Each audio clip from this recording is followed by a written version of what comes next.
প্রত্যেকবার ঠাকুরগাঁতে ঈদ করে গিয়ে এইবার ঠাকুরগাঁয়ে করতে পারিনি, ওটা আমার একটা সমস্যা। এমনিতে আপনার আমার চোখের যে সার্জারিটা হয়েছে এটা আল্লাহর হুকুমে সফল হয়েছে। আমার তো খুব সিরিয়াস কন্ডিশন হয়ে গেছিল, আমার রেটিনা ডিটাচড হয়ে গেছিল একদম বাম চোখের, যার ফলে আমি একদম বাম চোখে অন্ধকার দেখছিলাম, কালো ডার্ক। এটা সার্জারিটাতে এটা রিভাইভ করছে, আশা করি এটা এখন অ্যাডজাস্টমেন্টের ব্যাপার আছে, এটা হয়ে যাবে। So I am quite hopeful. আর এমনি জেনারেল হেলথ যা ছিল তাই আছে, মানে প্রবলেমেটিক যেটা।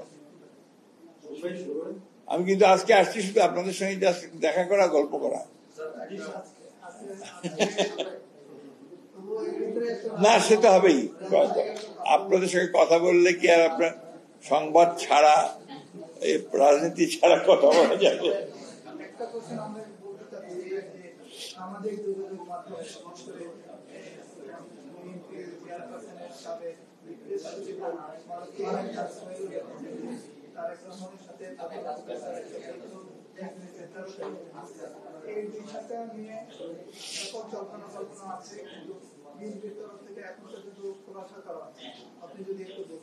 না, এটা তো আপনার আমরা বেশ কয়েকদিন আগে থেকে, যখন থেকে আপনার প্রধান উপদেষ্টা লন্ডনে যাবেন সিদ্ধান্ত হয়েছে, তখন থেকেই মোটামুটি আপনার একটু আলোচনা হচ্ছিল যে সেখানে যেহেতু আমাদের দলের ভারপ্রাপ্ত চেয়ারম্যান মহোদয় আছেন, সেখানে একটা সাক্ষাৎকার হতে পারে, এটা একটা সম্ভাবনা তখন থেকেই আপনার শুরু হয়েছিল। এটা আপনার এখন ম্যাচিওর হয়েছে এবং আমাদের এটা নিয়ে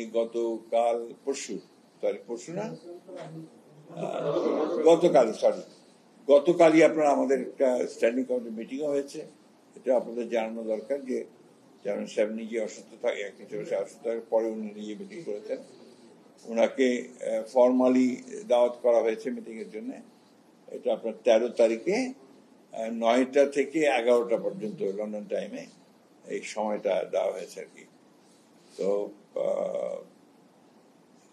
এটা আমাদের স্ট্যান্ডিং কমিটির পক্ষ থেকে স্বাগত জানানো হয়েছে এবং আমরা প্রত্যাশা করছি যে এটা বাংলাদেশের যে রাজনৈতিক যে সংকটগুলো আছে এগুলোকে কাটিয়ে উঠতে একটা পজিটিভ ভূমিকা রাখতে পারে এই সাক্ষাৎকারটা।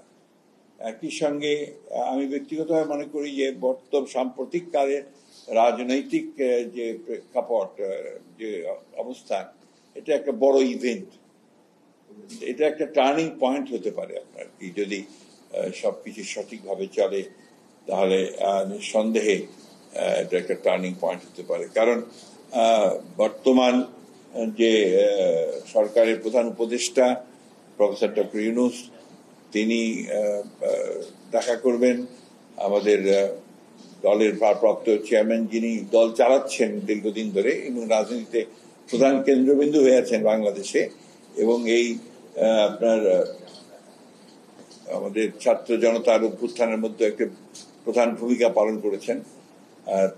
তার সঙ্গে আপনার সাক্ষাৎ হওয়াটা এটা একটা বড় ইভেন্ট বলে আমি মনে করি, মেজর পলিটিক্যাল ইভেন্ট। এবং আমার মনে হয় যে এখন এই সময়ের মধ্যে এটা সবচেয়ে ইম্পর্টেন্ট ইভেন্ট, এটার গুরুত্ব অনেক বেশি। আমি মনে করি যে এটা জাতীয়ভাবে এবং আন্তর্জাতিকভাবেও এটার গুরুত্ব অনেক বেশি। কারণ ইতিমধ্যে আপনারা জানেন যে আপনাদের পত্র পত্রিকাতে সাংবাদিকদের মধ্যেই বহু আলোচনা বিভিন্ন বিষয় নিয়ে চলছে আর কি, সাবজেক্ট নিয়ে কথাবার্তা হচ্ছে। তো এর মধ্যে এই সাক্ষাৎকারটা হলে অনেক সমস্যার সমাধান হয়ে যেতে পারে এবং অনেকগুলো সহজ হয়ে যেতে পারে, নতুন ডাইমেনশন সৃষ্টি হতে পারে, সম্ভাবনা অনেক আর কি। এখন এটা নির্ভর করবে আমাদের নেতৃবৃন্দের উপরে যে তারা এটাকে কিভাবে সেই সম্ভাবনার দিকে নিয়ে যাবে। আমরা আমাদের তরফ থেকে আমরা সম্পূর্ণভাবে, দলের তরফ থেকে আমরা আমাদের একজন চেয়ারপারসনকে সম্পূর্ণ যেটাকে বলে যে অথরিটি দিয়েছি এবং তাকে আমরা তার সাফল্য প্রার্থনা করেছি এই সাক্ষাৎকারে। জি।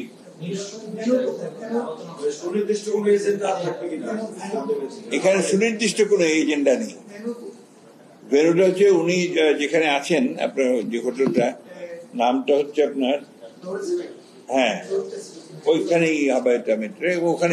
ওখানেই তার সঙ্গে আপনার ইংল্যান্ডের deputy leader of the house আপনার উনি দেখা করবেন। এরপরে এই সময় অন্যান্য নেতা যারা আছেন তারা ওখানেই থাকবেন। ভেন্যু একটাই। বলছিলেন যে একটা রাজনৈতিক সংকট এটা উত্তর হতে পারে, একটা এক ধরনের টানাপোড়েন চলছে নির্বাচনের সময়সীমা নিয়ে।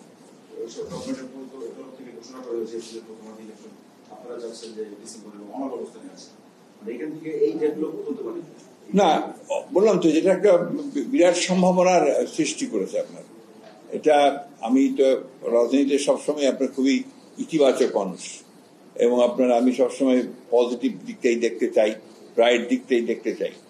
তাতে করে আমি এই একটা সুযোগ সৃষ্টি হয়েছে যেটাতে অনেক সুযোগ তৈরি হতে পারে, এবং সেই সুযোগগুলো তৈরি করার একটা সুযোগ এসছে আমাদের দুই নেতার। This is a proper time and proper venue, proper place, যেটাতে একটা নতুন একটা দিগন্তের উন্মোচন হতে পারে।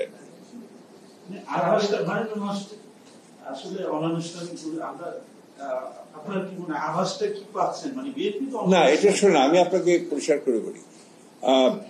আমাদের বর্তমান যে অন্তর্বর্তীকালীন সরকার আছে তারা একটা বিশেষ মুহূর্তে এসে আপনার এই দায়িত্ব নিয়েছেন, তাদেরকে দায়িত্ব দেওয়া হয়েছে। একথা বললে অস্বীকার হবে যে আমরাই দায়িত্ব দিয়েছি, এবং রাজনৈতিক দিক থেকে তাদের অভিজ্ঞতা কিন্তু যথেষ্ট নয়, এবং তারা নিজ নিজ ক্ষেত্রে তারা সবাই একজন অত্যন্ত অভিজ্ঞ মানুষ বা পণ্ডিত লোক, উইজডম সব আছে। পলিটিক্যাল উইজডম যে পুরোপুরি আছে সে কথা বলা যাবে না, but at the same time they have got the sincerity. তাদের আন্তরিকতার অভাব আছে বলে আমার কাছে মনে হয় না। তারা কাজ করতে চান, কাজ করার চেষ্টা করছেন। দৃষ্টিভঙ্গি বিভিন্ন হতে পারে, তবে এখানে একটা ইউনিক ব্যাপার আছে যেখানে একটা চাপ আছে। চাপটা হচ্ছে যে আপনারা জানেন যে এখানে নতুন নতুন রাজনৈতিক চিন্তা ভাবনার সৃষ্টি হচ্ছে, নতুন নতুন রাজনৈতিক চিন্তা আনার চেষ্টা করা হচ্ছে, যেগুলোকে আপনার চ্যালেঞ্জগুলোকে মোকাবেলা করে একটা জায়গায় নিয়ে আসা, এটাও একটা বড় আপনার চ্যালেঞ্জিং জব। কিন্তু সেই ক্ষেত্রে আমি মনে করি যে আপনার এই একটা সুযোগ তৈরি হয়েছে দুই নেতার মধ্যে দিয়ে, সবার মধ্যে দিয়ে, সেটা একটা বড় একটা সমাধান হয়ে যেতে পারে আর কি। সেগুলো সমাধান হতে পারে এক মুহূর্তের মধ্যে বাংলাদেশের সব সমস্যার সমাধান হয়ে যাবে এটা মনে করার কোনো কারণ নেই। 15 বছরের একটা ফ্যাসিস্ট রুল আওয়ামী লীগ সব ইনস্টিটিউশনকে ধ্বংস করে দিয়েছে। সেই ইনস্টিটিউশন গুলোকে নতুন করে বিল্ড আপ করা এটা কোনো ছেলে খেলা নয়। আমি এই কথাটা বারবার করে বলার চেষ্টা করি যে এটা একটা বিরাট বিরাট চ্যালেঞ্জ, জাতির জন্য চ্যালেঞ্জ। সবাই আশা করেন যে সবকিছু এটা হচ্ছে না, এটা ঠিক হচ্ছে না, এটা ঠিক হচ্ছে না। এত সোজা একটা রাষ্ট্রকে, একটা যন্ত্রকে আপনার একেবারে ধ্বংস করে ফেলা হয়েছে। এখান থেকে আবার নতুন করে সুস্থ ভালো জিনিস রাতারাতি নিয়ে আসবেন, এটা এত সহজে হয় না। It takes time. এবং ভালো কথা হচ্ছে যেটা, সেটা হচ্ছে যে সবাই আন্তরিকভাবে চেষ্টা করছেন, রাজনৈতিক দলগুলোও চেষ্টা করছেন। আমি কাউকেই আপনার অভিযোগ করতে পারি না, চাই না কারো বিরুদ্ধে। আমি মনে করি everybody is trying their best. Maybe যে হয়তো পথ ভিন্ন, জায়গায় আপনার চিন্তা ভাবনা ভিন্ন হতে পারে, কথাবার্তা ভিন্ন হতে পারে, কিন্তু সবারই চেষ্টা আছে। আর আমি মনে করি যে আমাদের এখন এই সময়টা আপনার এই যে আপনার গণতন্ত্রের উত্তরণের যে কালটা, ট্রানজিশনটা, এটাতে সকলের আমাদের খুব দায়িত্বশীল হওয়া উচিত। প্রত্যেকটা কথা আমাদের সাবধানে বলা উচিত। প্রত্যেকটি কথা আমরা এমন ভাবে বলবো যে কথাগুলো আমাদের এই যে যাত্রা, একটা চ্যালেঞ্জ মোকাবিলা করার যে যাত্রা, এটা যেন বিঘ্নিত না হয়, ক্ষতিগ্রস্ত না হয়। এবং যেটা বারবার আমি বলে এসছি, আমরা সবাই বলে এসছি, যে জাতীয় ঐক্য ওই ক্ষেত্রে কিন্তু সবচেয়ে ইম্পর্টেন্ট। আগেও বলতাম, আপনারা যখন আমরা আন্দোলন করেছি, সংগ্রাম করেছি, তখনও বলেছি জাতীয় ঐক্যের কথা। এখনো আমরা বলছি যে জাতীয় ঐক্য হচ্ছে সবচেয়ে বড় প্রয়োজন আমাদের সামনের দিকে এগিয়ে যাওয়া। সরকার বলছেন যে আগামী এপ্রিলে আগামী বছরের এপ্রিলে নির্বাচন হবে। আপনারা বারবার আপনাদের দাবি পুনর্ব্যক্ত করেছেন ডিসেম্বরে নির্বাচন, ডিসেম্বরের মধ্যে নির্বাচন। এক্ষেত্রে সরকার যদি তাদের অবস্থানে অবিচল থাকে, সেক্ষেত্রে আপনাদের অবস্থান, আপনার দীর্ঘ অবস্থান কি হবে? এই চিন্তা আমরা এখনো সেইভাবে আমরা পার্টিগতভাবে আমরা এই ধরনের কোনো সিদ্ধান্ত আমরা নেইনি। আমরা আশা করছি যে সরকারের একটা মানে তারা বিবেচনা করতে মানে কিছুটা বলা যেতে পারে বাস্তবতার প্রেক্ষিতেই তারা বিবেচনা করবেন, এবং এর সময়টা তো ঠিক না। আমি আজ প্রথম দিনই বলেছি আপনার যে time is not good for election. আপনার রোজার মাস, রোজা শেষ হবে, ঈদ শেষ হবে, তার কয়েকদিন পরে নির্বাচন। আপনি ভাবেন গোটা রোজার মাসটা ক্যান্ডিডেটদের কি অবস্থা হবে, পলিটিক্যাল ওয়ার্কারদের কি অবস্থা হবে। আমি তো নিজে এখনই চিন্তিত যে প্রত্যেকদিন আমাকে ইফতার পার্টি করতে হবে। না, এটা আপনি নো জোক, বিরাট ব্যাপার। একটা ব্যয় দ্বিগুণ হয়ে যাবে, ব্যয়টা দ্বিগুণ হবে। এবং সেই ক্ষেত্রে আপনার সবাই যে আমরা অনেকে চিৎকার করি, আমরা সবাই যে আপনার অর্থের কমাতে হবে এবং কমাতে হবে, এটা বাড়বে। Number one. নাম্বার টু, গরম, প্রচন্ড গরম সেই সময়। আপনার ঝড় বৃষ্টি আছে দিনের বেলা। আমরা তো আমাদের যে কালচার, এখানে নির্বাচনের জনসভা করতে হয়, জনসভা করে লোককে বলতে, জনসভাতে লোকজন আনাটাই মুশকিল হবে। রৌদ্রের মধ্যে কে আসবে? রাত্রিবেলা গিয়ে মিটিং করতে হবে আর কি সূর্যের। এটা তো ওই যে কালকে কোথায় যেন দেখলাম যে বাংলাদেশের নির্বাচন বেশিরভাগ সময়ই আপনার ডিসেম্বর জানুয়ারির মধ্যে হয়েছে, মাত্র দুবার বোধহয় আপনার হয়েছে, তা দুটো ইলেকশনই আপনার ঝামেলা ছিল। যাই হোক, তারপরেও আপনার আমি মনে করি যে নির্বাচনটা খুব বেশি প্রয়োজন। এটা হচ্ছে আবার অনেকে আমাকে ভুল বুঝবেন যে সংস্কার চাই না, নির্বাচন চাই, এই যে একটা আমাদের বিরুদ্ধে প্রোপাগান্ডা, প্রচার, এটা কোনো যুক্তি নাই। আমরা তো বহু আগে সংস্কারের কথা বলেছি, আমরা বহু আগে বলেছি যে এই ব্যবস্থা চলবে না, এবং সেই ব্যবস্থাটাকে আমরা ভিশন 2030 ম্যাডামকে দিয়েছি এই রুমে বসে, আমার এখনো মনে আছে। After long debate for few days, 7 দিন 8 দিন ধরে বিভিন্ন বিষয়ে ডিবেট করে করে করে বিভিন্ন পেশার লোকজনদের সাথে কথা বলে কিন্তু আমরা দিয়েছিলাম আপনার ভিশন 2030। তারপরে আমরা যখন আপনার আবার ঐক্যের মতো একটা ওই যে যুগপৎ আন্দোলনের দিকে গেলাম, তার আগেই আমরা একটা 27 দফা আমাদের দলের পক্ষ থেকে দিয়েছিলাম। এরপরে যখন আমরা অন্যান্য আমাদের যুগপৎ আন্দোলনের শরিক দলগুলোর সঙ্গে কথাবার্তা বলতে শুরু করলাম, তখন দিনের পর দিন আলোচনা করে আমরা আপনার 31 দফা দিয়েছি। বলা হচ্ছে বিভিন্ন যে আপনারা খেয়াল করে দেখবেন যে ঐক্য, অমুক জায়গায় ঐক্য নেই। বিএনপি এবং দুঃখজনক ব্যাপারভাবে আপনার সংস্কার কমিটিগুলো তারা যেভাবে জানতে চেয়েছে, এটা অনেকটা যে আপনার স্কুলের টিকমার্ক দিয়ে কি রাজনীতি হয় নাকি? এটা একটা অসম্ভব ব্যাপার। আমাকে তো আমরা বলেছি প্রধানমন্ত্রী পরপর দুবার কেউ হতে পারবেন না, আবার বলেছি যে 1 বছর বাদ দিয়ে আরেকবার হতে পারবেন, অর্থাৎ 3 টাইমস। আমরা তো এই কথা বলে নিই যে তারপরেও হতে পারবে। এখন এই জিনিসগুলোর আপনার ব্যাখ্যা করা দরকার। এটা একটা বিরাট একটা আপনার আমাদের দলের তরফ থেকে একটা বিরাট রকমের একটা আপনার অ্যাডভান্স যাওয়া, যে আমরা বলছি যে 2 বছরের বেশি হবে না, তারপরে গ্যাপ দিয়ে আরেকটা হতে পারে। It's a major reform. আমরা বলছি যে 2টো হাউস দরকার, ইটস এ মেজর রিফর্ম। এটা নিয়ে কোনো, আমরা বহু আগে থেকে বলছি যে কেয়ারটেকার গভর্নমেন্ট দরকার হবে, তখন তো সব উড়িয়ে দিয়েছে, ট্রেড ইস্যু, অমুক ইস্যু, তমুক ইস্যু। এমনকি আপনার বিদেশিরা পর্যন্ত আমাকে নিজে বলেছে যে don't talk about that issue. Now that has become the most lively issue. এটাই প্রমাণ হয়েছে বাংলাদেশে যে কেয়ারটেকার গভর্নমেন্ট ছাড়া বাংলাদেশে আপাতত একটা মানে সুষ্ঠু নির্বাচন হওয়ার সম্ভাবনা একেবারেই কম, তাই না?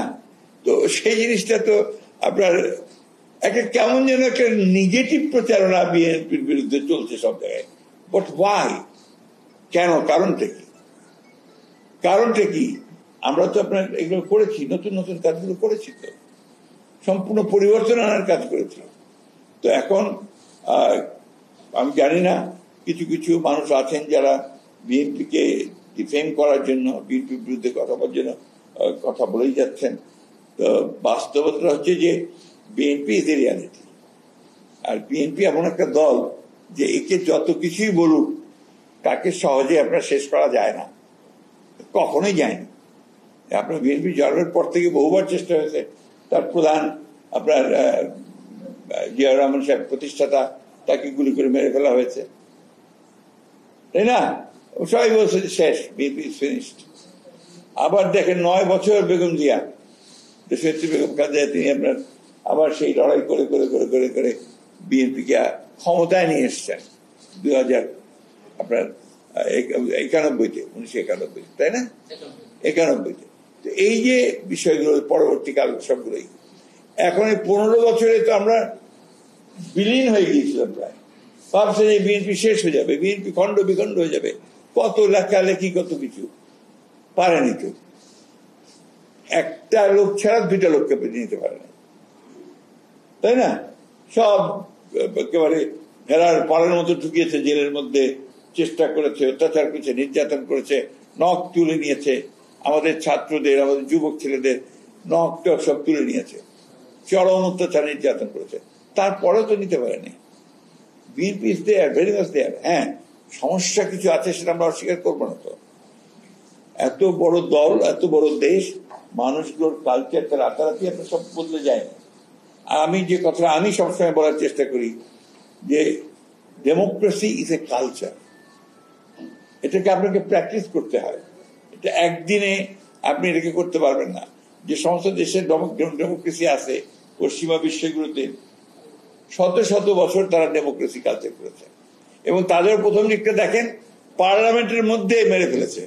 এই আপনার লন্ডনের মতো জায়গায় পার্লামেন্টের ভেতরে আপনার প্রধান মেইন স্কিল এর আগেও আপনার হয়েছে।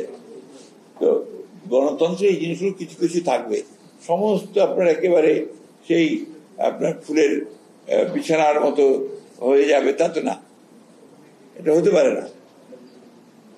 বেড অফ রোজেস হবে সবসময়, এটা হয় না। তো এটা ধৈর্য ধরতে হবে, এবং গণতান্ত্রিক প্রক্রিয়াটাকে আপনার যদি চালু রাখতে হয় তাহলে সেই ধৈর্যের মধ্য দিয়েই এগিয়ে যেতে হবে। আমি রাজনৈতিক দল, ব্যক্তি, সংগঠন, এমনকি আপনাদের সোশ্যাল মিডিয়ার সমস্ত যারা অ্যাক্টিভিস্ট, তাদেরকে অনুরোধ জানাবো, don't try to divide the nation. জাতিকে বিভক্ত করবার চেষ্টা করবেন না। একটা বিষয় জাতি ইউনাইটেড, যে আমরা গণতন্ত্র চাই, রেস্টোরেশন অফ ডেমোক্রেসি চাই, আমরা গণতান্ত্রিক পদ্ধতিতে রাষ্ট্র পরিচালনা করতে চাই, আমার ভোটটা আমি দিতে চাই, ভোট দিয়ে প্রতিনিধি নির্বাচিত করতে চাই, সংস্কার চাই, সমস্ত সংস্কারগুলোর কথা বলা হয়েছে, সবাই বলেছে। সেই ক্ষেত্রে এটাকে এখন অযথা এই ডিভিশনটা করবেন না। এই ডিভিশনটা আমরা যদি করি তাহলে আমাদের এই জাতির বাইরে যারা আছে, শত্রু যারা বারবার বাংলাদেশকে বিভিন্নভাবে আপনার ক্ষতিগ্রস্ত করার চেষ্টা করেছে, তারা এই সুযোগটা আরো বেশি করে পেয়ে যাবে।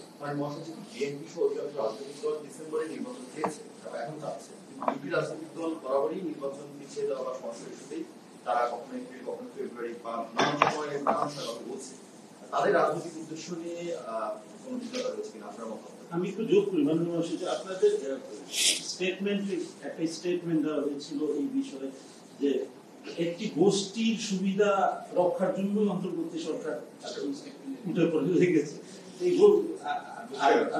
বিএনপি ছাড় দেওয়ার মানসিকতার কারণেই কি সবাই বিএনপিকে দুর্বল মনে করছে কিনা? আমি মনে করি না। এটা হচ্ছে আমাদের যে কালচারটা আমাদের এখানে গড়ে উঠেছে, পলিটিক্যাল পার্টিগুলো তো আপনার ফ্র্যাঙ্কলি স্পিকিং এখানে কাজ করার সুযোগই পায়নি। সেই যে দায়িত্বশীলতার সঙ্গে কাজ করবে সেই সুযোগ ছিল কোথায়? পার্লামেন্টেই যেতে পারেনি। তো একটা পার্লামেন্টারি ফর্ম অফ গভর্নমেন্টে যদি আপনার সে পার্লামেন্টে যেতে না পারে, তাহলে পার্লামেন্টারি যে প্র্যাকটিসেস গুলো আছে, কথাবার্তা বলা, সব কিছু বলা, এটা সম্ভব হয় না। সেই ক্ষেত্রে আপনার অন্যান্য দলগুলোতে কে কি করছে, কে কি বলছে, আমি ব্যক্তিগতভাবে সেই কমেন্টগুলো করতে চাই না। এই কমেন্ট আমি করতে চাই। আমাদের দল বলেছে যে ডিসেম্বরের মধ্যে নির্বাচন সম্ভব এবং সেটা খুবই সম্ভব। আমাদের চেয়ারম্যান এটা বলেছেন উনি ওই জায়গাটাতে আমরা বিশ্বাস করি যে এটা ডিসেম্বরের মধ্যে নির্বাচন হওয়া সম্ভব। আমি তো আগেই বললাম আপনাকে যে আমি ব্যক্তিগত মনে করি, শোনেন, একটা কথা আমাদের মনে রাখতে হবে, ডেমোক্রেসি একটা মূল কথা আছে। আপনি আমার সঙ্গে ভিন্ন মত পোষণ করবেন, আমি আপনার সঙ্গে ভিন্ন মত পোষণ করব, কিন্তু তাই বলে আমি মনে করবো না যে আপনি আমার শত্রু। তাই বলে আমি মনে করবো না যে আপনি দেশদ্রোহী হয়ে গেছেন, আপনি গণতন্ত্র বিরোধী হয়ে গেছেন, এটা মনে করবো না। আমি মনে করব যে এটাই হচ্ছে ডেমোক্রেসির বিউটি, এবং আমার দায়িত্ব হচ্ছে যে আপনার কথা বলার অধিকারকে, মতামত প্রকাশের অধিকারকে নিশ্চিত করা। That is my responsibility as a Democrat. এই জায়গাটা অনেককে বোঝানো সম্ভব হয় না। ডেমোক্রেসিতে তো আসলে আপনাকে একটু চর্চা করতে হবে, আপনি ইভেন কালচারের মধ্যে আনতে হবে, আপনার বাসায়, আপনার পরিবারে, আপনার সমাজে, সব জায়গায় আনতে হবে। সেটা তো আমরা করতে পারিনি। ওই জায়গাটা শুরু করা যাক, লেট আস স্টার্ট। আপনাদের অনেকেরই আছেন যারা অনেক অনেক আগে থেকে আমার সঙ্গে আপনারা কথা বলেন, প্রেস কনফারেন্স অ্যাটেন্ড করেন। আমি কিন্তু এই কথাটা প্রথম থেকে বলছি। যেদিন আপনার কেয়ারটেকার গভর্নমেন্ট আপনার বাতিল করলো আপনার হাসিনা ম্যাডাম, সেদিনই বলেছিলেন যে একটা বীজ বপন করা হলো চিরস্থায়ীভাবে অস্থিতিশীলতা এবং অনিশ্চয়তা রাজনীতিতে। মনে আছে সংঘাত সংকটের এইখানে বলছিলেন। তো আমরাও সেই একইভাবে কথাগুলো বলে গেছি, কিন্তু আমরাও এই কথাগুলি বলেছি যে আপনার কেয়ারটেকার, কেন কেয়ারটেকার গভর্নমেন্টটা বারবার করে আমাদের পশ্চিমারা কিছুটা বলা যায় যে আমাদেরকে আপনার হিউমিলেট করার চেষ্টা করতো, কারণ ওদের দেশে তো এগুলো নাই। তাই বলতে তুমি তো বুঝবো না, এটা আমাদের চোখ দিয়ে দেখতে হবে, কারণ এখানে we don't trust each other. আমরা একটা দল আর একটা দলকে বিশ্বাস করি না। যেমন আমরা যে যখন ক্ষমতায় যাই আমরা তখন ওটাকে দখল করার চেষ্টা করি। তো সেই জন্যে এখানে ওই সময় একটা নিরপেক্ষ সরকার থাকাটাই একটা সুষ্ঠু অবাধ নিরপেক্ষ নির্বাচনের একমাত্র জায়গা। তখন তো ওরা উড়িয়ে দিয়েছে, এখন তো দেখতে না ট্রু, এখন ওরাই বলছে যে না এটা দরকার হবে। এখন তো সমস্ত রাজনৈতিক দলগুলি বলছে যে লাগবে।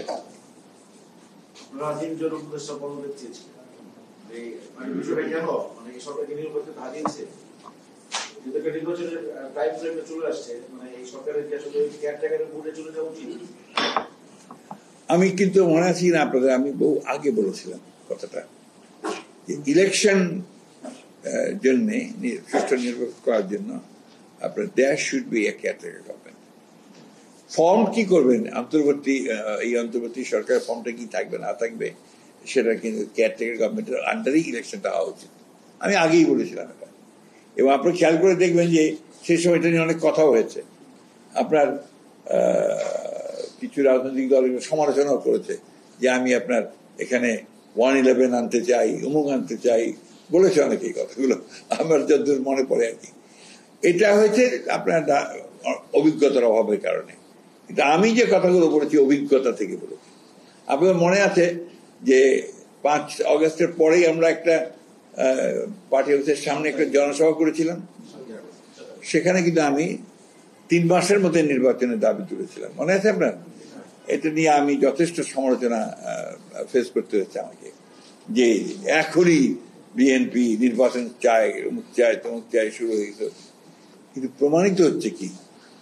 প্রমাণিত হচ্ছে যে ওই নির্বাচনটা দ্রুত আমরা চাই কি কারণে, যে একটা ইলেকটেড গভর্নমেন্ট দরকার। এই কিছুক্ষণ আগে সকালে আমার বাসায় কয়েকজন আপনার ইনভেস্টার, বড় ব্যবসায়ী, তারা এসেছিলেন তাদের দুঃখের কথা বলতে। দুঃখের কথাগুলো কি, যে তারা কোনো দিক নির্দেশনা পাচ্ছেন না, তারা কি করবেন তারা বুঝতে পারছেন না, এবং ব্যাংকগুলো তাদের সঙ্গে সেইভাবে কোঅপারেটও করছে না। এই জিনিসগুলো কিন্তু আপনার খুবই আপনার অ্যালার্মিং। কারণ আমাদের দেশের অর্থনৈতিক উন্নয়ন যদি আপনার স্থবির হয়ে পড়ে, তাহলে কিন্তু আমরা ক্ষতিগ্রস্ত হব। এটা কারণটা হচ্ছে ওই একটাই, যে যেহেতু আপনার there is no political government, elected government নাই, এবং বিদেশিরা বলছে ইলেক্টেড গভর্নমেন্ট না থাকলে আমরা ইনভেস্টমেন্টই করবো না। এগুলো হচ্ছে বাস্তবতা। এই তুমি অস্থির আছো কেন স্যার?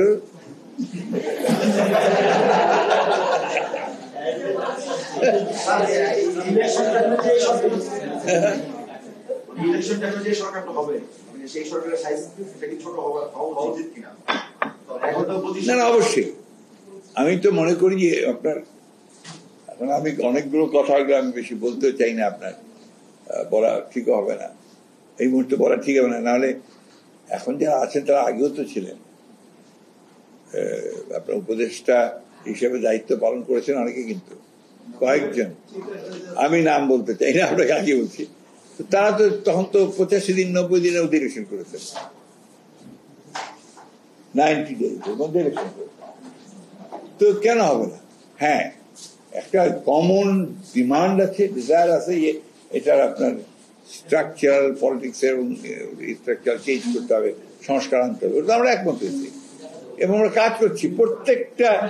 প্রত্যেকটা সংস্কার কমিটির সঙ্গে আমরা ওতপ্রোতভাবে কাজ করেছি, তাদের প্রতিটি মানে ওপিনিয়ন আমরা ওপিনিয়ন দিয়েছি, জবাব দিয়েছি, লিগালি সাহায্য করেছি। আমাদের মতো অন্য কোনো পলিটিক্যাল পার্টি এইভাবে করেছে কিনা আমার জানা নেই, আপনারা বলতে পারবেন। সবচেয়ে বেশি আমরা কোঅপারেট করেছি, কাজ করেছি, এগুলোর উপর আমরা কমিটি তৈরি করেছি, কমিটি করে করে আমরা সাথে দিয়েছি। আমাদের ওই জিনিসটাতে যদি কেউ কোশ্চেন করে তখন ন্যাচারালি আমরা হার্ট হই, আমরা কষ্ট পাই। এখন ব্যাপার হচ্ছে কি যে আপনার বাংলাদেশে, আমার কাছে এটা আমার রিসার্চ, বাংলাদেশে আপনার দুটো ক্লাস আছে। একটা হচ্ছে আপনার আরবান এলিটস, শহুরে এলিট যারা আছেন, আর একটা হচ্ছে আপনার রুরাল পিপল, তাই না? এই রুরাল পিপলের কিন্তু একটু ভিন্ন একটা চিন্তা ভাবনার মনন দেখবেন যে একটু ভিন্ন রকম। আবার আপনি শহরের লোকজনদের চিন্তা বর্ণন দেবেন একটু ভিন্ন রকম। শহরের এলিটরা খুব অস্থির এবং সবকিছু এখনই পেয়ে যাব, সবকিছু এখনই ঠিক হয়ে যাবে, এটা এখনই ঠিক হতে হবে, এরকম একটা ভাব আছে। তো গ্রামে যারা আছেন তাদের তো একই রকম জীবন, সরকার চেঞ্জ হলে কি হলো না হলো খুব একটা যায় আসে, they are not that much bothered. আর বাংলাদেশি জাতির মতো পলিটিক্যালি কনসিয়াস জাতি এটা আর কোথাও নাই, কিন্তু কোথাও নাই। এই যে সবাই রাজনীতি করে, সবাই রাজনীতি সচেতন, সবাই কমেন্ট দেয়, সবাই আপনাদের কি সোশ্যাল মিডিয়াতে দিয়ে দিচ্ছে, কথা বলছে, এটা কিন্তু আর কোথাও পাবেন না। যেটা বলছিলেন অন্তর্বর্তীকালীন সরকার কি বলছে যে ঐক্যতা রয়েছে, এখন কি তত্ত্বাবধায়ক সরকার মনে চলে যাওয়া উচিত? না, এটা ডিপেন্ড করবে যখন চূড়ান্ত একটা আলোচনা হবে, আমার বিশ্বাস যে আরো আলোচনা হবে, একটা আপনার নির্বাচনের জন্য চূড়ান্ত একটা সিদ্ধান্ত হবে, তখন তো সেটা যাওয়াটাই বাঞ্ছনীয় হবে। স্যার, আপনি সংস্কারের কথা বলছিলেন, বিএনপির এখনো মৌলিক যে সংস্কারগুলো বা অন্যান্য দলগুলো এনসিসি নিয়ে রাষ্ট্রপতির প্রক্রিয়া নির্বাচিত হবে, বা যে একটা সবগুলো নিয়ে মৌলিক বিষয়গুলো এখনো ঐক্যমত কোনো দলগুলো করছে, সবাই সবার অবস্থান নষ্ট করছে। সেই জায়গা থেকে বিএনপি বড় দল হিসেবে এনসিসি নিয়ে বিএনপি একটা ডিজিট অবস্থান আছে, সেটি সরাসরি চালু করে দিয়েছে। অন্যান্য কিভাবে বাস্তবায়ন হবে প্রক্রিয়া নিয়ে কথা বলছে। তো অভিযোগ করছে অনেকেই বা বিরোধী পক্ষরা, সেই জায়গা থেকে বিএনপি সংস্কার কিছু চাচ্ছে, সেগুলো তাদের নিজেদের মতো করে। এই বিষয়ে আপনাদের এবং এই অভিযোগ আমি আমার মতো করেই তো চাইবো। আমি কি আপনার এখন জামাত ইসলামের মতো করে চাইবো বা নাগরিক পার্টির মতো করে চাইবো? আমার যে রাজনৈতিক দৃষ্টি, আমার যে রাজনৈতিক আদর্শ, আমার যে রাজনৈতিক চিন্তা ভাবনা, আমি সেখান থেকেই চাইবো। আপনি যদি আমাকে এখন বলেন যে তুমি কমিউনিস্ট পার্টির মতো করে দাও, not possible. I am not communist party, তাই না? বিএনপির মতো করে দিয়েছে। বিএনপি যা বিশ্বাস করে, যেগুলো তার আদর্শ, যেগুলোতে তার মূল বিষয়গুলো আগেই ঘোষণা করেছে, আমার তো আগেই ঘোষণা করা, অনেক আগে ঘোষণা করা। আপনার এই অভ্যুত্থানের অনেক আগে থেকে আমার 31 দফা ঘোষণা করা আছে যে আমরা কি কি পরিবর্তন চাই। সুতরাং দ্যাট ইজ মাই পয়েন্ট। আমি তো ওই জায়গায় দাঁড়াবো। আমি কেন আপনার অনুমোদন? হ্যাঁ, আলোচনা করে এক জায়গায় আসতে গিয়ে যে একটা পয়েন্ট ছাড়টা দিতে হয় সেগুলো তো আমরা দিচ্ছি। আমরা তো পরিষ্কার বলেছি যেগুলো তো ঐক্যমত হয় সেগুলো তোমরা এখনই করো, আর যেগুলো তো ঐক্যমত হবে না সেগুলো পার্লামেন্টে চলে আসবে আপনার ইলেকশন ম্যানিফেস্টো হিসেবে, পিপল অ্যাকসেপ্ট করবে, হয়ে যাবে। কঠিন ব্যাপার তো না। মাঠে একটা আলোচনা ডালপালা মিলছে যে আগামী নির্বাচনে বিএনপিকে একটা সংখ্যাগরিষ্ঠতা কোনোভাবে পেরে দেওয়া হবে এবং সেই জন্য কারা দেবে না, কারা দেবে না সেটাই না, আমি আপনার কাছে জানতে চাচ্ছি যে কারা দেবে না বলে মনে হয়। আমি শেষ করি স্যার, যে কিছু দলকে প্রয়োজনীয় সংখ্যক আসন দেওয়া হবে যাতে করে বিএনপি একক সংঘর্ষ নিয়ে সরকার গঠন না পারে, এবং তাই অংশ হিসেবে কে করবে এটা, এটা কে করবে, কে করবে এটা সেটাই আমি জানতে চাচ্ছি। সরকার, তাহলে what is the difference between fascist Hasina and this সরকার? কেউ কিছু নির্ধারণ করে দেবে আমাকে বলেন আপনি? ওরা জীবনেও ওই কথা বলেন, উচ্চারণ করেনি, চিন্তাও করে না আমার ধারণা, তাই না? সুতরাং একবারের জন্য তারা এই কথা বলে নাই। আপনি ওটা বলছেন এটা মানে এর সাথে বাস্তবতার কোনো সম্পর্ক নেই। কিন্তু স্যার আরো একটা আলোচনা আছে যে আপনাদের যে শরিক দল তাদের কিছু কিছু আসন ছেড়ে দিয়েছেন সমঝোতা। না, এটা তো স্বাভাবিক, এটা তো আপনার পার্লামেন্টারি পলিটিক্স এটা খুবই স্বাভাবিক, এটাই ন্যাচারাল এবং এটা হওয়া উচিত। আমরা আগে থেকে কমিটেড যে আমরা আপনার নির্বাচনের পরে আমরা যারা এতদিন আমার সাথে লড়াই তারা এনসিপি, জামাত ইসলামী এই ধরনের আলোচনা আছে না, এইগুলো ব্যাপারে আমার কোনো ধারণা নাই। আপনার আলোচনা থাকতে পারে, ধারণা নাই, এবং আমাদের এই ধরনের কোনো আলোচনা হয়েছে বলে আমার secretary general of the party আমার এখন পর্যন্ত জানা নাই। হ্যাঁ, এটা এটা পরের ব্যাপার, যদি আলোচনা হয় হবে কিছু, সেটা ডিফারেন্ট করছে। আপনার রাজনীতিতে, পার্লামেন্টারি ডেমোক্রেসিতে আপনার শেষ কথা বলতে কিছু নাই। আপনার চরম বিরোধী দল তার সঙ্গে আপনার অ্যালায়েন্স হয়ে যায়। আপনি ইন্ডিয়াতেই তাকে দেখেন না যে একেবারে কট্টর ডানপন্থী কট্টর বামপন্থীর মধ্যে অ্যালায়েন্স ইলেকশন হচ্ছে, ইলেকশন করতেছে, কারণ ওখানে সংখ্যার ব্যাপারটা ইম্পর্টেন্ট। আওয়ামী লীগ তো নাই, হ্যাঁ না, আওয়ামী লীগ তো নাই।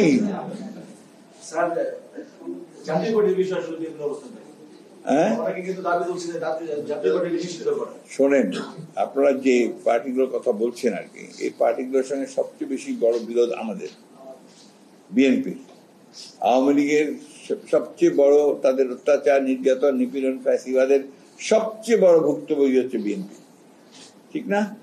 একইভাবে জাতীয় পার্টির কাছেও আমরা 9 বছর এরশাদের আমলে আপনার নির্যাতিত, নিপীড়িত হয়েছি, ঠিক না? তারপরেও আমরা যেটা বলে এসছি সবসময়, তারপর তো আমরা তো একমত হয়েছি।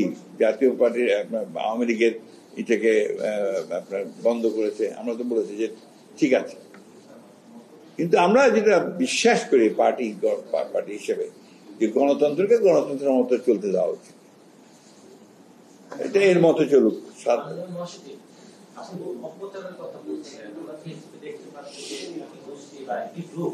অপপ্রচার চালাচ্ছে অন্তর্বর্তী সরকারকে 5 বছর অনেকে ক্ষমতায় দেখতে পায়, কিন্তু অনির্বাচিত সরকার কিভাবে দেখতে চায়? না, এগুলো তো আপনাকে বললাম যে সবাই সকলের মত প্রকাশ করার তাদের স্বাধীনতা আছে, ডেফিনেটলি আছে।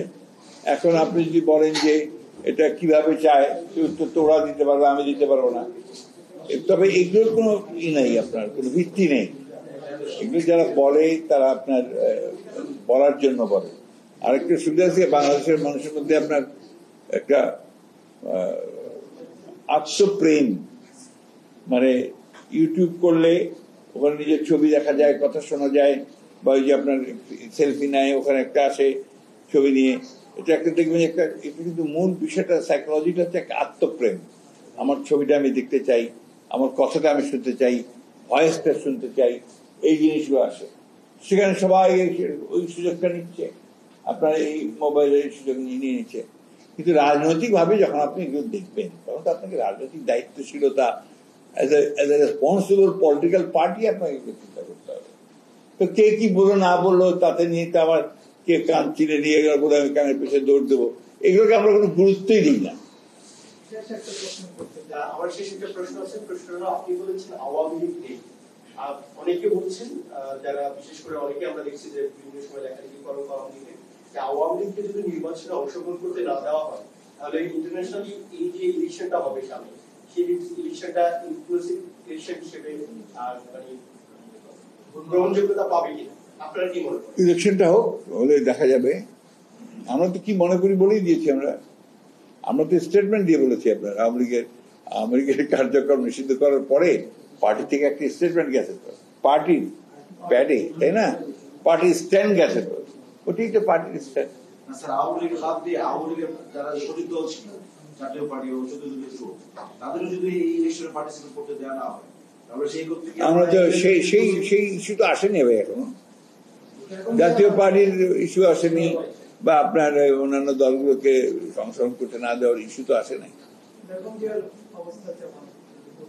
আলহামদুলিল্লাহ, উনি আগের চেয়ে শারীরিক দিক দিয়ে ভালো বলে মনে হয়, এবং ডাক্তাররা তাই বলছেন আর কি, শি মাচ বেটার।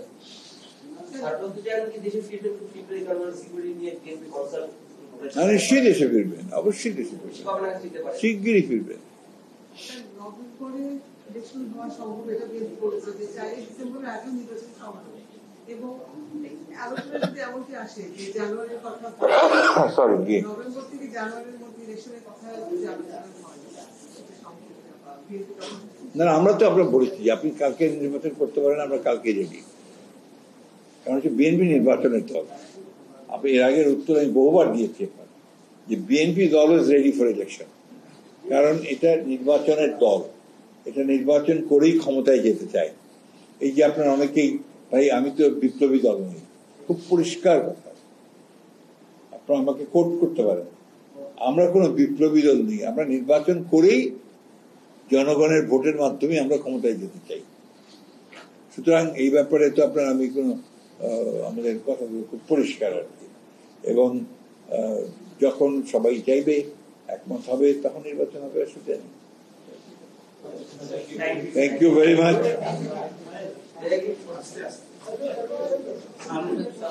না, ওই যে একটু বসেন, আমাকে লাগবে না, camera. Thank you very much, আপনাদেরকে অশেষ ধন্যবাদ। ঈদ মোবারক এগেইন।